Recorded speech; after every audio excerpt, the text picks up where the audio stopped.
Welcome to the Social Impact Level Up podcast. This podcast is made from the spaces I host every week on the Clubhouse app in the Social Impact Level Up Club. If you don't know me, I'm Wendy V, and I am a coach for socially conscious entrepreneurs.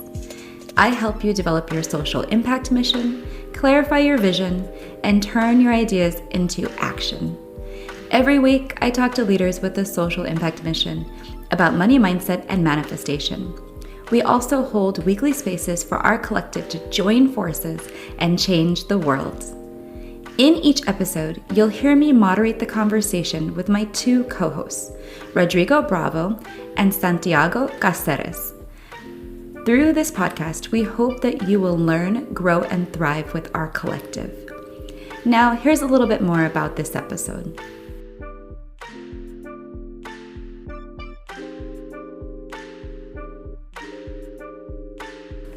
In this episode, you'll hear us discuss money mantras.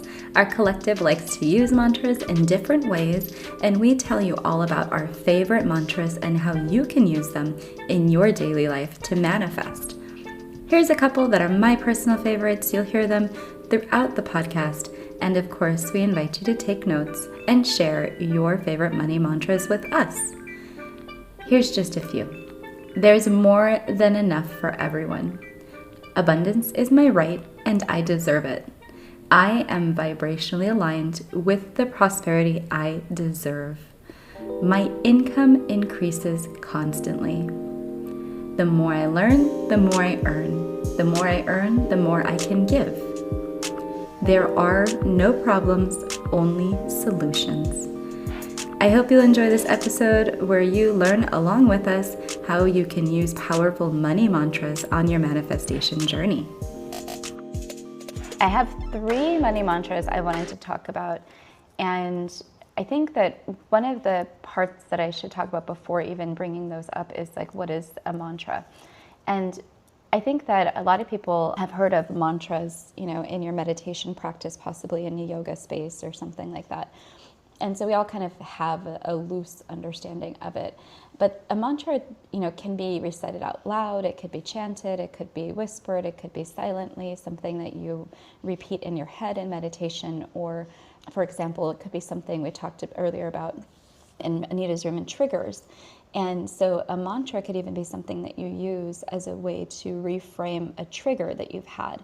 And it's sort of an interruption tool in that sense, not necessarily just a manifestation tool. So there's a lot of different reasons why one would want to learn how to use mantras in your daily life. And it just depends on your purpose for them. And you might have multiple purposes, right? So you might have multiple ways that you're using mantras. In this sense of what we're talking about today, we're talking a lot about money mantras and manifestation. So it's not necessarily an interruption tool all the time, but it could be. So I'll tell you about that in a second. But it also could be what you're really using as the basis of your manifestation work. So when you're working with mantras, again, it's helpful in your meditative space that you're creating for yourself, whatever that looks like in your own practice. And in that space, a lot of the times you will be either chanting or repeatedly thinking about that actual mantra. So in that sense, it's helpful sometimes to have short mantras, right? Things that are easily repeated over and over and over again, because when you get into the practice of repetition, sometimes it's a little easier to remember when you're doing something very short. So I'm going to give you one that's really short, and then I'll give you a contrast of one that's a little bit longer, and we'll talk about that as kind of like an interruption tool. So a short one, for example, you could do something like, there is more than enough for everyone. So as you're meditating and you're thinking about how you're growing your abundance or how you're growing your business or your whatever, repeating there is more than enough for everyone, there's more than enough for everyone is something that you could use as a way to just simply remind yourself that as you are bringing more things into yourself, you're serving more people. That allows more to flow to those people as well.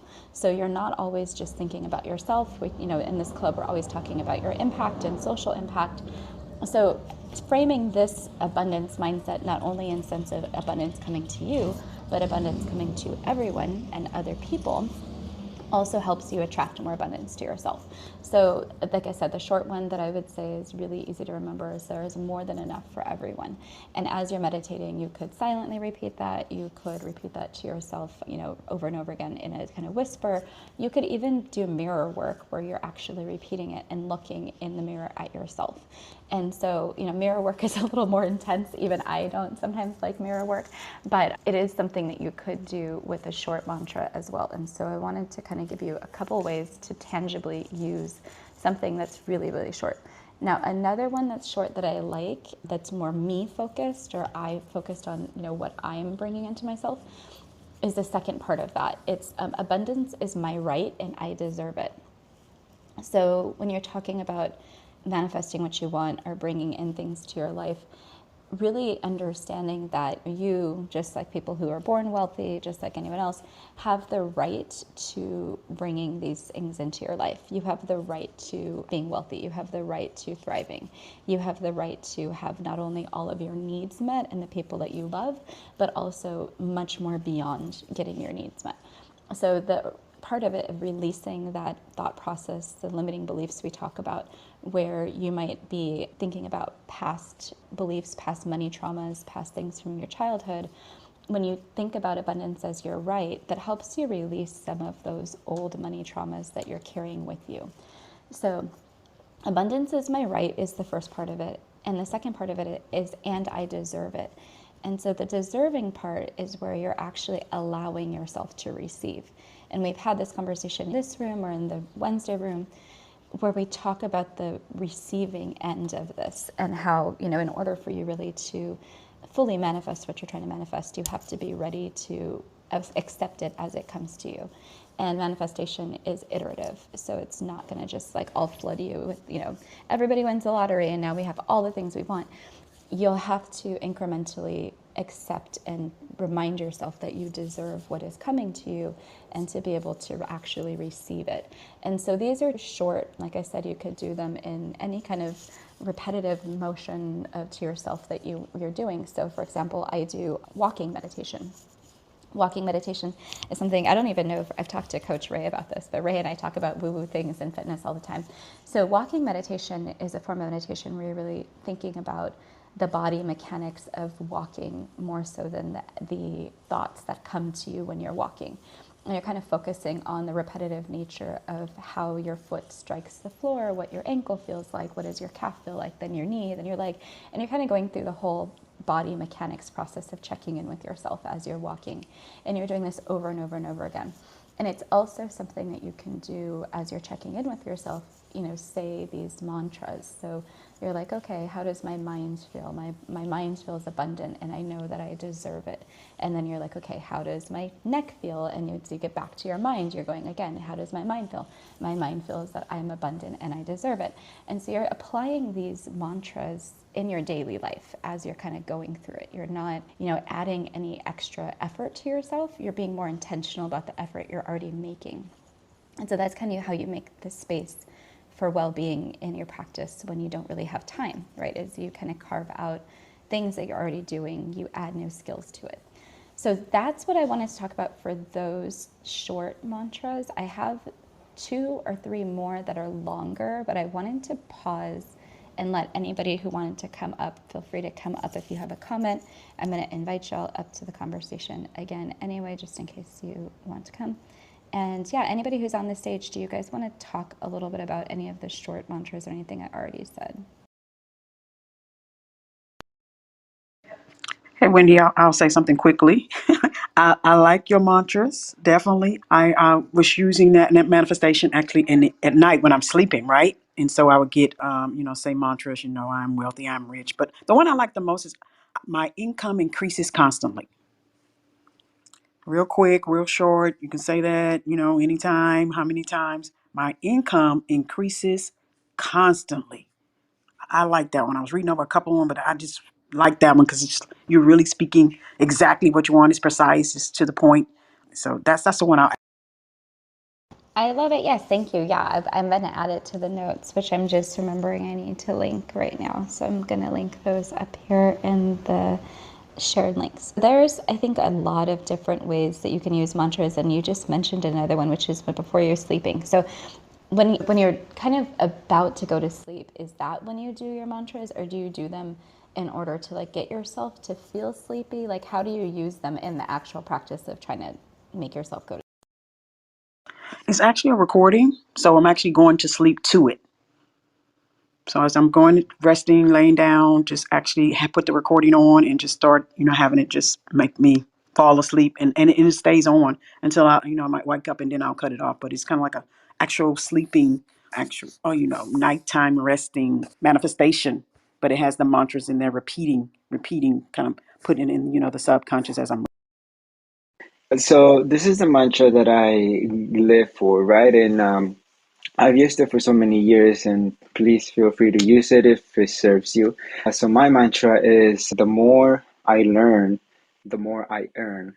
The more I earn, the more I can give. So that's my mantra. So what it means is that I'm constantly learning, right? And we are all constantly learning. Our life is a learning journey, and so we're growing over time. And so the more I learn about things, the more I can. So the more I learn, that means I'm earning more, right? And I'm earning more knowledge.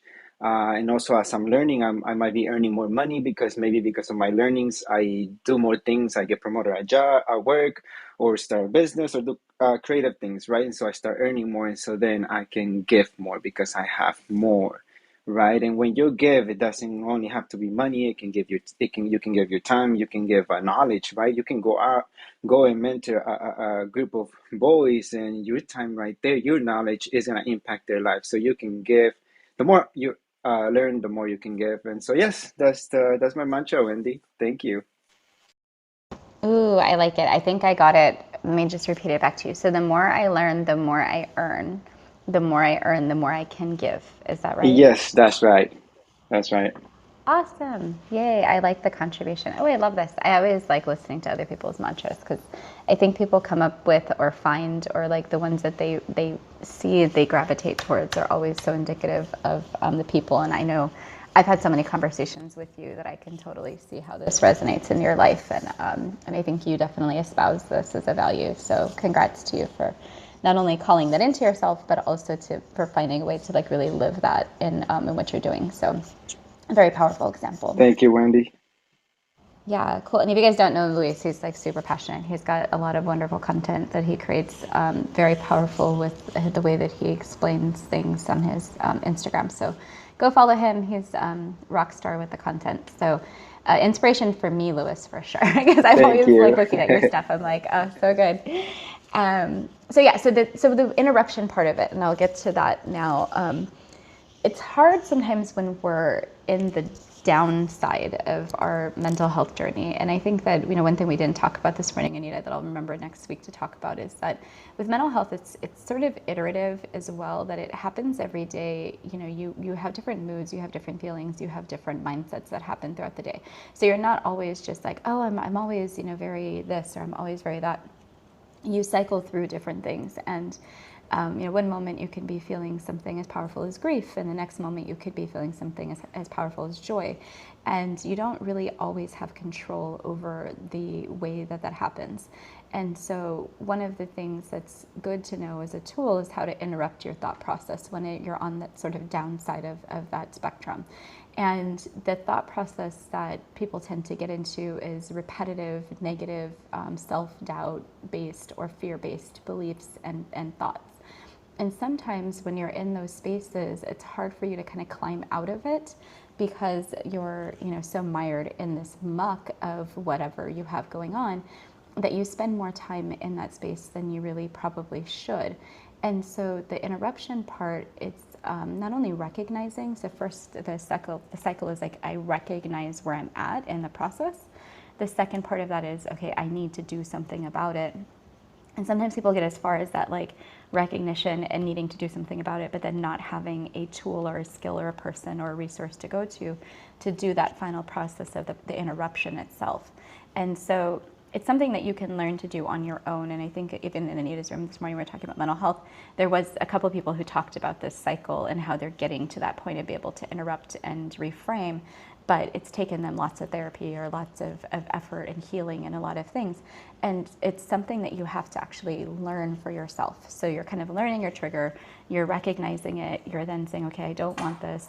And then you have something to replace it with. And that replacement part is where the mantra can come in. And the mantras are, sometimes for these need to be a little bit more powerful than abundance is my right and I deserve it, in a sense that, yeah, I know that, but like that doesn't maybe always get me out of the headspace of saying like, this is how I'm going to interrupt it so that it's better.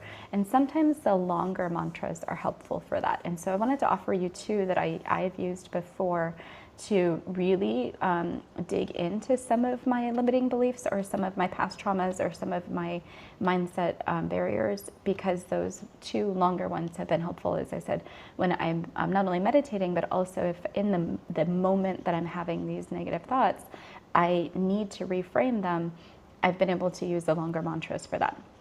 So here's an example of one of the ones that I would use. I am in a state of fulfillment, have abundant life and joy in my life, and I am free to do whatever I wish to do. So the first part of that is I am in a state of fulfillment. That to me reminds me to be in gratitude.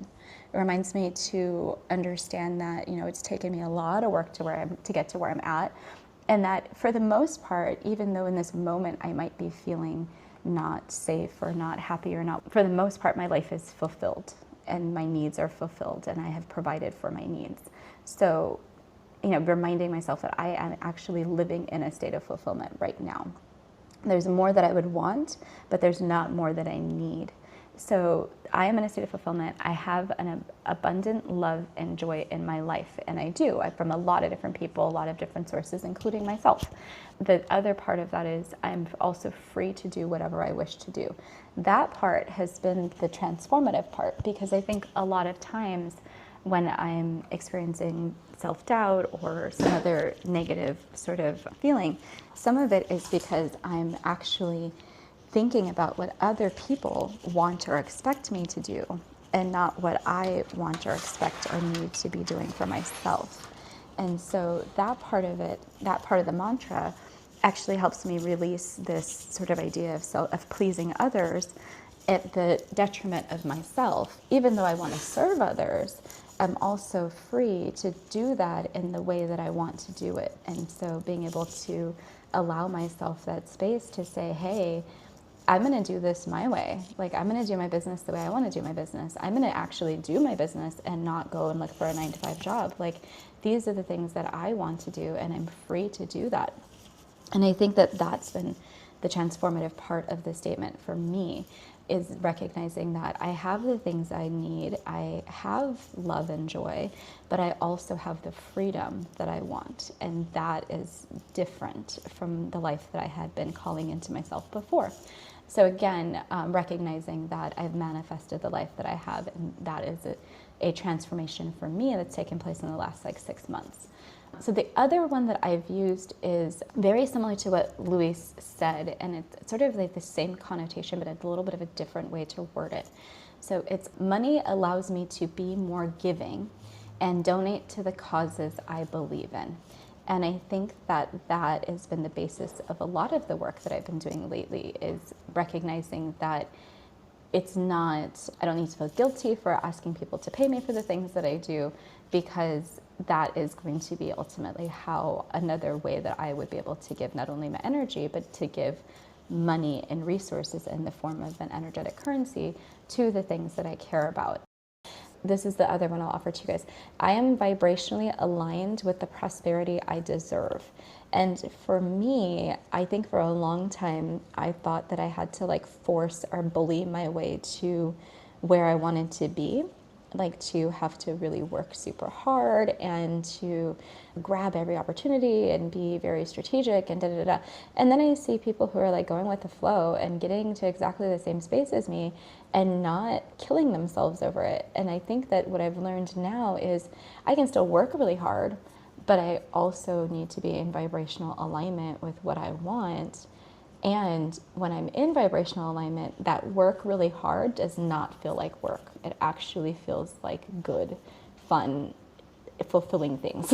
And so I've had to learn what vibrational alignment means, and that when I am in vibrational alignment and I do receive prosperity, that I need to recognize that and be grateful for it. So those are the things that I have been working on with these mantras, and I just wanted to offer that to our community in case any of this work is also stuff that you're doing or things that you don't know about and you're more interested in, and you want to bring this into your own practices. Feel free to reach out. And yeah, so I'll open it up for a conversation, whatever y'all want to bring into the space. And that's the lesson for the day.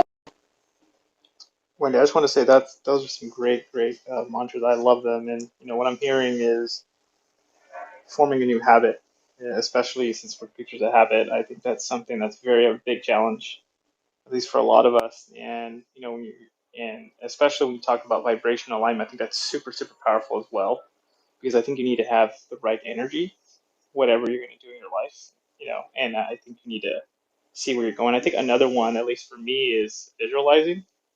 So when you visualize something and then you're like able to feel it and make it feel like it's real, and then you go after it and you see it happen, and then you realize like, wow, I didn't know that that was possible. I think that to me is very helpful. But I really appreciate what you're talking about, especially on how to overcome some of these beliefs that are formed, especially, and the first people we get them from is obviously our parents and our environment. And so especially coming from like a farm town like myself, and you're having to overcome some of those things, and realize that there's more out there than just being surrounded by farms, in the Central Valley. That's definitely for me was a challenge, and then living the city life here in San Diego, it's another challenge in itself. But I definitely love what you said, especially when it's like gratitude. So to me, it sounds like having the right state of mind in whatever you're going to do should be the first step. And I like how you said about going from an abundance perspective. Definitely changes things up a bit, right? Since and it gets you away from that reptilian, that lizard mentality where everyone's trying to go, and the mouses are all trying to get the cheese at the same time. They're willing to do whatever it takes. I really like the abundance. It's for me that I think of partnerships and collaborations, and knowing that, hey, we can enlarge the pie together. We don't need to go in and be Machiavellian, for instance, in some areas. But I definitely just want to give you your kudos to that, and I want to thank you for that. This is Jeff speaking. Awesome. Yes, Jeff, thank you for always being here and being so supportive. I think that the abundance perspective versus the limited perspective is really interesting. I do want to do a room on growth mindset, because I think that the growth mindset part of it is the kind of underpinning key of this whole perspective. But I think that the idea of vibrational alignment, like you were saying, is really powerful for people, and we often are, particularly for people of color who have come from different varied backgrounds but may not always be from the wealthiest group of people in this country.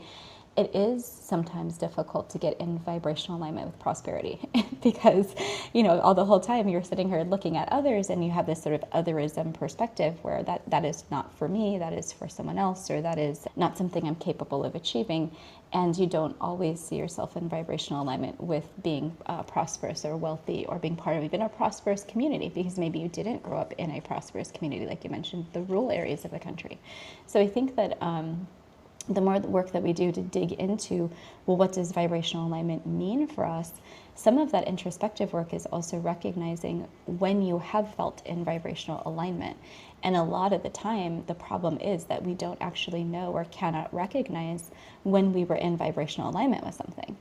And so sometimes the work that we have to do first is recognizing in ourselves what that alignment looks like. How do we achieve it before? When has it just happened, happenstance into our lives? And then what has kept us from it? Like where are we limiting ourselves from achieving that vibrational alignment again? And sometimes some of that work does include this manifestation work that we're doing. Yeah, Wendy, I think it's really good. I really like what Luis's quote there. And I definitely agree with that. I think a lot of times, we do take this perspective that we got to make money. I was definitely in the rat race myself at one point, right? And just like you, I kind of came to the realization, like, I just need to kind of change my approach, and just appreciate the moments as they come. And so one of the things that I heard this one time and it always stuck with me. And it relates to everything. Is do you want the relationship to be right, or do you want to be right in the relationship? And for me, when my relationship with money, I just wanted to be right. I don't necessarily have to be right when it comes to my money every single time. And so that allows me that fluidity to say like, hey, you know what? If I'm wrong with this investment, it's okay. I'm not gonna sweat it over too much. I know what I'm doing. I've done the research. I feel it's right, so forth. So my relationship with my money has improved drastically since I've taken that approach. And I think that's really the key, making sure that we have that, because it is a relationship. And just like you were saying earlier, we get caught up in the whole, we're spinning wheel and we're over here doing this, doing that. And we tend to, we don't realize that energy that we're expending there, that's energy that we can use everywhere else. And sometimes we don't realize that. And so we do have those times, those moments, as be on our own. We don't have any energy for it because we spent it making this money that's supposed to help us relieve stress, do this, do that. And so for yourself, for example, I was particularly proud when you did go to Denver with everybody, and Michelle there in the audience was such a gracious host. We relaxed, we had fun. That's kind of part of the whole entrepreneur spirit, that you can do things whenever you want. And I think that's really key in changing that mindset and making sure that you have that mindset and say, hey, you know what? I chose this route. Let me make sure and invest fully into this route and make sure that relationship is right, which means taking breaks, which means health, self-care, which means making sure that I'm right to maximize my profit-making potential without thinking of it in such a, money-centric way. Yeah, no, I agree. This is the same thing I think I told you this too. It's like, oh, well, this is essentially the life that I'm trying to manifest, right? Like you're trying to be able to go and hang out with your friends on a whim because you can, because you feel that that's fun, whatever your reasoning is. But I think that, as you limit yourself and say, no, I don't have the ability to, or no, I don't have the time to, or I don't have the whatever to, you're also not then allowing these other experiences to come to you that could be really powerful and really meaningful. And in the end, I ended up on the way home fixing problems that I hadn't been able to fix and things that I was working on that probably wouldn't have had as much clarity and fixed it as quickly as I had if I hadn't taken the time off, right? So I almost needed the time off. I needed the ability to say no, and I need to rest and give myself permission to rest in order to get the other things out of my head that needed to come out. And so I think that was, again, this vibrational alignment situation where if I had forced the alignment and told myself, no, you need to stay home and work on these things because you haven't figured it out, it would have taken me tenfold the time. But because I was like, no, what I feel aligned with is going and hanging out with my friends, the work that came out of it was so much shorter and more powerful and more meaningful in the duration that I was able to pull it out of myself in. So it's just another example of what, again, figuring out vibrational alignment and how it looks in your life. That was how it looked in my life with the example that Rodrigo just gave. But I think with everyone, you have your own version of that. And so just trying to step into recognizing when those things happen for you and being able to say, hey, this is what is going on here, and I'm with it, I'm here for it. Now that you've joined our community by listening to this podcast episode, I want to welcome you to participate in a conversation with our collective very soon. If you're not on the Clubhouse app, you can connect to me on any social media platform as Wendy Veloz, VELOZ. I'd like to thank everyone in our community who participated in this episode, and especially my partners in crime, Santiago and Rodrigo. Until next episode, keep changing the world.